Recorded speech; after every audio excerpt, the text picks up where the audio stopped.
आज आपण बनवणार आहे मुगाची डाळ। ही पहा मुगाची डाळ। कविता किचन मध्ये तुमचं स्वागत आहे।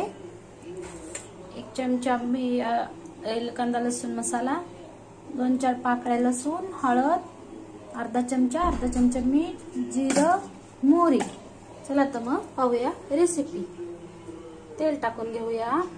कढई ठेवले, गॅस चालू केलाय। पाहूया रेसिपी। तेल गरम झाले। 2-4 कढीपत्ते, जिरं, मोहरी आणि जो आपण कट करून घेतलाय तो लसूण टाकून घेऊया।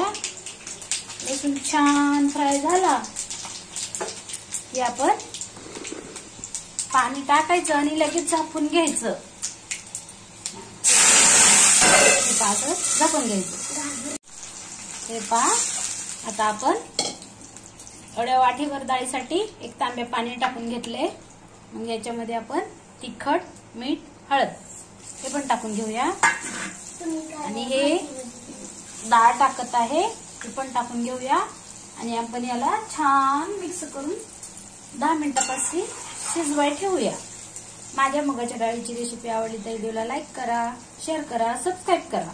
पाहूया 10 मिनिटांनी मुगाची मोकळी डाळ रेसिपी।